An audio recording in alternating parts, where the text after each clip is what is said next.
Okay, so welcome back. We are continuing with loss study of microstrip line. Why we are giving so much importance on loss? Because at millimeter wave frequencies, it creates the main problem for any MMIC. So let's see more studies. So these we have calculated these losses by using full wave simulator. So we are considering three different thickness of substrates: 15 micrometer thickness, 30 micrometer thickness and 45 micrometer thickness of BCB substrate. It is popular at millimeter wave frequencies or even at terahertz frequencies, and typical tan delta value for 100 gigahertz and 400 gigahertz is 0.002. It's high but not that bad, and 0.005, this is 700 gigahertz to almost 1 terahertz, and the corresponding epsilon r, it's 2.57, and it remains approximately constant over 100 gigahertz to 1 terahertz, and typical metal thickness we are considering for all these three cases is 1 micrometer. Now if I change the substrate thickness 15 micrometer to 45 micrometer, and if we have only 50 ohm microstrip line, in that case obviously the width of the microstrip line will be different. If we have a thicker substrate, we have to increase W to make it 50 ohm. So in 15 micrometer, the thickness is the width of microstrip line is 42 micrometer, and it increases to 130 micrometer when we are considering a 45 micrometer thick BCB substrate. And now let us first calculate what are the cutoff frequencies. We have 4 expressions, and if we calculate FT1 to FT4 for these 3 different substrate, what we see in each and every case FT3. What do you remember what is FT3? This is the threshold frequency of transverse resonance, and we are considering it for that given 50 ohm line in the substrate. So FT3, it is minimum among all these 4 for each and every case. For the first substrate, it's coming 1890 gigahertz. For the second substrate, it's 945 gigahertz, and for the third substrate with thickness 45 micrometer, since it is having the widest line, it is having the minimum FT3. So the third substrate we can't use, let's say above 600 gigahertz. Now let us look at the loss plots. So alpha dB per millimeter, considering a smooth surface, we are not considering any surface roughness. If we add surface roughness, so loss will be much more, 2 to 3 times than this.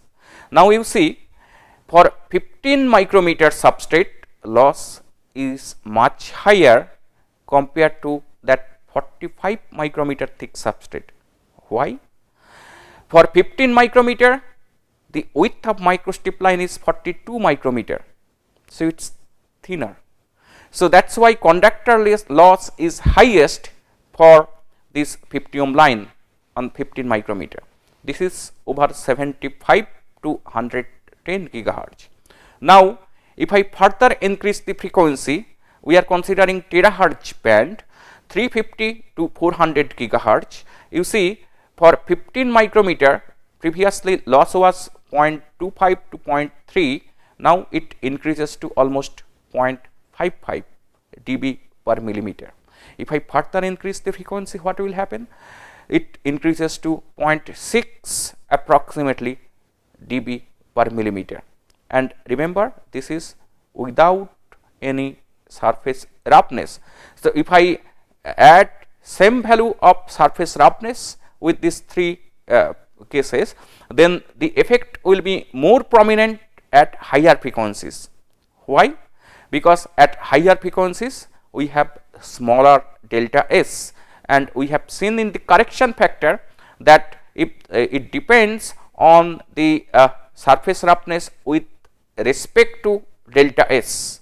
So, if I go back here, you can see we are plotting it only for 15 micrometer and 30 micrometer, and that 45 micrometer is absent here. Why? Because for 45 micrometer we will be facing that transverse resonance phenomena, because already we have calculated FT3 is 613 gigahertz for the third case. Let us consider a special scenario, microstrip couple 9. We use microstrip couple 9 whenever we go for component design, components like couplers, filters, and we deal with even mode and odd mode analysis of the couple lines. So, let us see what is that. We have two coupled microstrip line. We can excite this coupled microstrip line by using two RF signals. In one case it can be in same phase, and in the second case it is in opposite phase, 180-degree phase difference between these two signals. So, the first case, when the two signals are in same phase, we call it even mode condition, and the second case we call odd mode condition. Let me show you the time domain propagation. So, you can see the strips, and in this figure we are showing the propagation direction is y, and we are placing two millimeter wave sources at this edge left hand side. So, here, right here. So, let us first consider the even mode excitation. That means these two sources, they are in same phase. Now, we are considering the electromagnetic wave propagation in y direction, a time frame when this pulse it just reaches the midpoint of this microstrip line, and the shape of the pulse we are considering Gaussian shape. Now, you can see the plot of electric field just below the microstrip line in even mode excitation. This is then we are having mostly Ez component, and you can see the Gaussian profile. In even mode they are in the same direction, and not only that, if you look carefully at the tip of this, so if I just zoom in these tip points, so in even mode what will happen, the inner tips they are little down compared to the outermost tips. You can say we are facing somewhat repelling effect between these two different signals. That is why the inner tips are little down compared to the two outer tips. And in the second case, the same my coupled microstrip line, but in this case what we are doing, we are exciting them by using opposite phase signal. So, one signal in this direction and the another one having 180-degree phase difference in opposite direction. So, now we are plotting the electric field just below this strip when it reaches the mid plane, and you see the electric fields they are in opposite direction, one having plus Ez component and another one having minus Ez component. And if I compare in this case the tips values, then inner tips those are at higher potential. So, in this case the inner tips it will be at higher values, and the outer tips that will be lower. So, you can say some here we are facing somewhat attractive phenomena. Now, let us go back to the previous one. So, what happened here?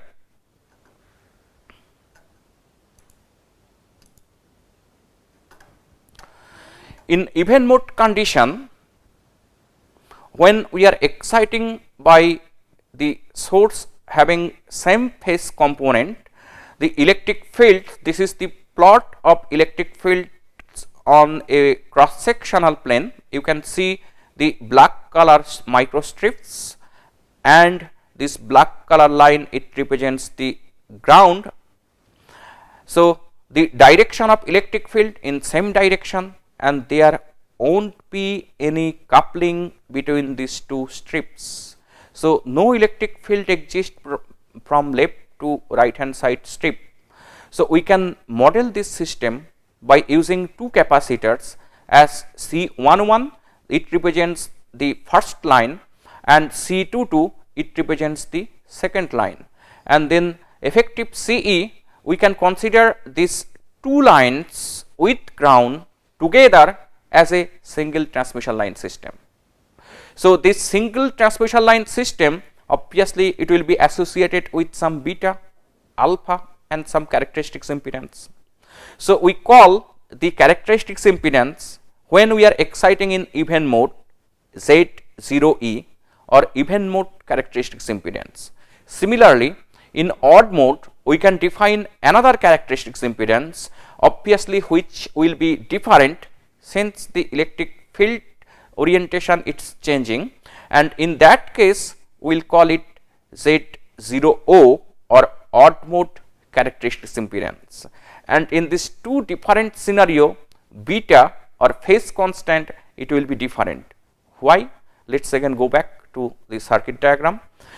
So, in odd mode excitation you can see in one case this for the left strip the electric field below the strip it is in this direction, and for the right strip it is in bottom direction, and not only that we have electric field coupling between these two strips. For this figure it shows that electric field right to left strip. So, we can model this system by three capacitors C11, C22. In addition to that, due to this coupling, electric field coupling, we can represent it by two more capacitors C12, twice C12. Actually the capacitance is C12, we are just breaking it into two parts. So, now one interesting phenomena we see, if I compare the electric field plot for these two cases,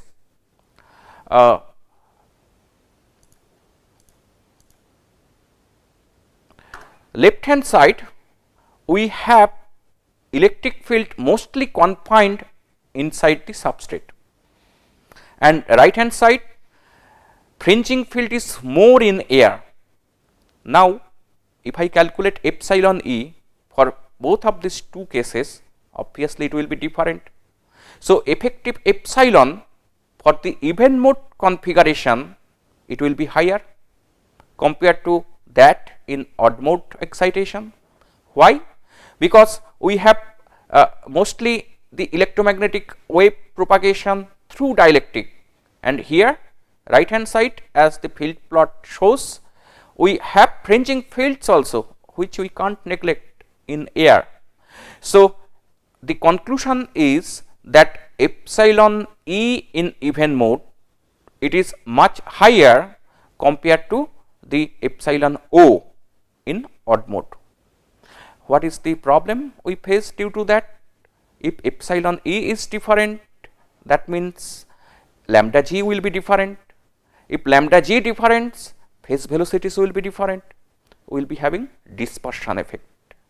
So, for even mode, since epsilon E is higher, small length will show more beta. So, if I consider let us say a fixed length of 5 millimeter microstrip line for left hand side case and right hand side case. So, for left hand side if the 5 millimeter length it represents some electrical length, equivalent electrical length let us say 180 degree at some given frequency. For the right hand side, since epsilon O is smaller, it will represent smaller length, it is not 180 degree at that frequency, but something much smaller than that. So, due to that we face problem when we design components, because in practice if we excite a couple line system, we can always divide it into two parts, even mode component part and the odd mode component parts, and the these two excitation they coexist and we will be having dispersion. One more interesting observation here. For the even mode case, we do not have any electric field from left strip to right strip. So, if I consider a mid plane which is perpendicular to this and it is placed just in between these two strips, then no electric field is passing through that plane. Not only that, the electric field left hand side and the right hand side, it becomes parallel. So, we can call this plane a PMC or open circuit condition. Similarly, for the right hand side, if I place a mid plane here, which is the plane of symmetry, so electric field on that plane, it is perpendicular. That means it behaves as a short circuit or PEC. So, even mode condition, we call it sometimes the open circuit condition, and odd mode condition, we call it sometimes the short circuit condition. One more observation: since no electric field is from left to right, then the coupling effect, there is coupling effect, because if I look at this plot, the outer tips are higher compared to the inner tips. So, there is coupling effect, and for this one, then this coupling, it might be through magnetic field. So, for even mode, we call it magnetic coupling. And right side, we can see it clearly. We have electric field from right strip to left strip. So, the coupling is due to electric field and we call it electric coupling. So, two important conclusions: one, in even mode we can place one PMC between these two strips, and in odd mode it should be PEC. And not only that, in even mode the coupling is due to magnetic field, so we call it magnetic coupling, and for odd mode we call it electric coupling. So, in practice, then how we can improve it, that how we can avoid the dispersion problem. There are some remedies. So, let me discuss one of them. Let us say we have a couple line system. I am drawing the top view. So, this is the left strip and this is the right strip. Now, if I plot the surface density of surface current component on left strip and right strip, for even mode and odd mode, they will have different variation. So, in even mode, this current will be more concentrated on outer edge. So, this is for the even mode scenario, and in odd mode we have some sort of attractive effect. So, the current will be more on the inner edges. So, this green line, this is the current distribution for odd mode excitation. Now, what we have seen, that for a given length, the equivalent electrical length theta, which is beta into L. So, L is the length of this strip. So, this theta will be higher for even mode excitation. So, theta E is more than theta O. We have to, if we can increase theta O, so that theta E, it becomes equal to theta O, in that case we can avoid dispersion. How we can do it? There are many ways. One of them, noting down that electric field inside air is more in odd mode configuration. What we do? We use some dielectric overlay on this strip, so that in even mode there will be some field inside this overlay. Now, depending on the dielectric constant of that overlay, we have to control the thickness by using any full wave simulator, so that theta e, it becomes equal to theta naught. This is one way. Another popular way, noting down that the current distribution is different, so you can say it in different way.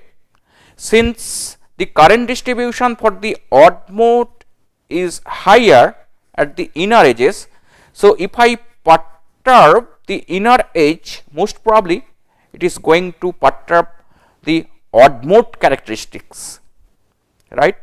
If I do any perturbation, if I add any perturbation on the outer edges, it is going to affect mainly my even mode characteristics. Now, noting down theta e is more than theta naught, what people do, intentionally they will cut some groups. So, the structure, resultant structure, it looks somewhat like this with groups.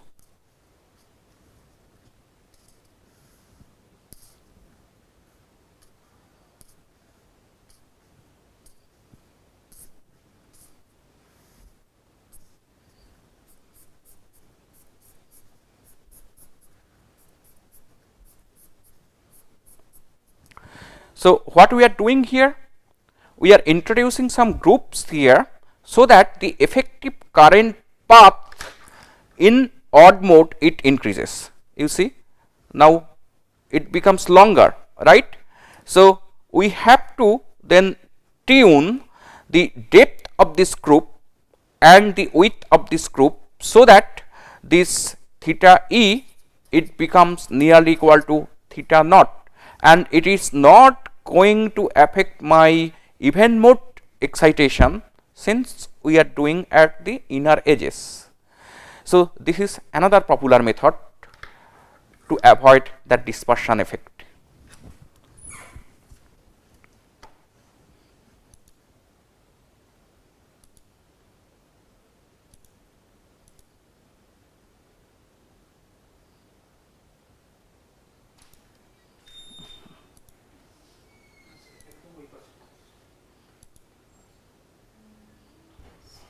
Okay, so next let us start CPW line, coplanar waveguide. It came in 1960s. So, let me draw a coplanar strip line first, how it looks. So, we have a central conductor which is a central strips, and it separated by from two ground strips, and together they sits on a dielectric layer.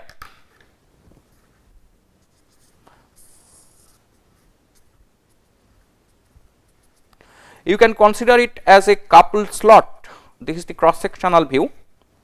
So, inside we have electric field. If you remember that odd mode and even mode excitation, so we prefer even mode excitation, so that these two extreme grounds they will be at same potential, and in that case the electric field configuration will be like this. So, again we see that we have some fringing field in air and some fields inside the dielectric. So, we will be facing dispersion problem just like microstrip line. And in this case, if I change frequency, again just like the microstrip line, epsilon e it will change. We can also control the characteristics impedance. We have some standard closed form expressions. So, if I decrease this slot width, characteristics impedance it decreases. We have similar FT1, FT2, FT3 and FT4 for the CPW line as well. So, in most of the cases what we do, its width, effective width including the ground left to right, it should be less than lambda g by 4 to avoid any transverse resonance and to avoid any parasitic mode. But you see if I use a open structure, it's a semi-open structure that support quasi TEM mode. Now, if you remember that transverse electric surface wave mode, in that case we have the dominant electric field component which is in this direction, and so we will be having coupling from CPW mode to TE0 surface wave mode which has no cutoff frequency, and this coupling will increase if I increase the thickness of the substrate. So, how to avoid this? So, in most of the time for MMIC, the CPW line is not preferred, since you have to maintain the spacing for this fringing field as well as for the dielectric, because finally at the end of the day we have to go for some packaging, and packaging we do by using some metal box. And now if the metal wall, let us say it represents the metal wall of the packaging, if it is close to CPW line, then obviously there will be coupling between the CPW mode and this metal, and the mode characteristics will change. So, we have to maintain a minimum separation for that, and that separation depends on the signal line width, the slot width, and as well as the dielectric constant and the thickness of the substrate. Similarly, at the bottom side we can't place the packaging wall just attached to the substrate. So, we have a problem due to packaging. So, usually a pure CPW line, it is used in semiconductor industry, like for in silicon fabrication, germanium fabrication, or gallium arsenide fabrication. Again, silicon, germanium or gallium arsenide, they follow different fabrication process. For example, gallium arsenide fabrication, it starts with backside metallization. Silicon germanium, it does not have any backplane metallization. It starts with bulk P type or N type material. So, in PCB form using laminates, usually we don't use a open CPW line like this. So, what we use? We use a grounded CPW line or ground backed CPW line as shown in this figure. So, you can identify the top layer CPW line, W, this is shown as the width of the signal line, WG, this is the width of the ground, and we have one additional metal layer, it is the ground plane of the CPW line. And now you see, at least in one side we can directly place our packaging wall, and on top of this, of course, again we have to maintain some minimum separation. So, we will take a short break, then we will discuss on the ground backed CPW line. Thank you.